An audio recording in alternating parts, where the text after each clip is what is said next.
ગુજરાતના બગદાણાના કોળી સમાજના સરપંચ નવનીતભાઈ પર માયા આહિર અને એના દીકરા જયરાજના લુખાઓ દ્વારા કોળી સમાજના યુવાન ઉપર જીવલેણ હુમલો કર્યો. ખૂબ અમે વખોડી કાઢી છે સમગ્ર ગુજરાતના કોળી સમાજ. આજે અમારા કોળી સમાજના આગેવાનો પોલીસ પ્રશાસન ઉપર પૂરું પ્રેશર લાવી આરોપીઓની ધરપકડ કરાવી, પણ ક્યાંક નાની માછલીઓ આવી જાય, મગરમચ્છ રહી ન જાય. મુખ્ય આરોપી તો જયરાજ અને આ માયા આહિર છે.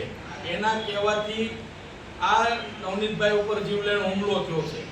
જેથી કરીને જ્યારે એને મારતા ત્યારે વિડીયોના માધ્યમથી પણ બતાવતા તો પોલીસ પૂરેપૂરી તપાસ કરે, કોને વિડીયો બતાવતા ક્યાંક એવું ન બને કે નાની માછલીઓ આવી જાય, મોટા મગરમચ્છ રહી જાય. તો એ 100% વિસ્તારની અંદર પણ આ જયરાજ અને એના લુખાઓનો આતંક છે.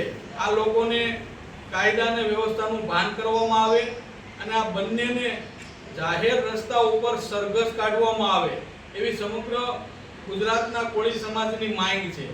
અને જે જીવલેણ હુમલો કર્યો એનો વિડીયો પણ વાયરલ થયો. જેમ ઢોરને મારતા હોય જાનથી મારી નાખવા સુધીની કોશિશ કરેલી છે. તો પ્રથમ તો પોલીસ આની અંદર 307ની ગંભીર કલમ લગાડે, જીવલેણ હુમલો કર્યો છે. અને આ જે આરોપીઓને પકડ્યા એ સચોટ એની ઊંડાણપૂર્વક તપાસ થાય અને જયરાજ અને માયા આહિરને પણ એની અંદર ઉમેરવામાં આવે. કારણ કે મેન આરોપીઓ આ લોકો છે. એને જ્યારે ફોન કર્યો, એક તો જ્યારે સ્ટેજ ઉપરથી મોટી મોટી ફાકા બોલદારી મોટી વાતો કરે છે સંસ્કારની, પણ એના ખાટલે કોટ એના દીકરામાં જ સંસ્કાર નથી. જો એને એવું કહેવું જોઈએ તો એના જયરાજના દીકરાને એના બાપાને કહેવું જોઈએ તમારે જ આવું ન બોલવું જોઈએ. પણ બોયલા, માફી માંગી લીધી. ત્યાર પછી એના લુખાઓને મોકલી અને ભાઈ ઉપર જીવલેણ હુમલો કર્યો.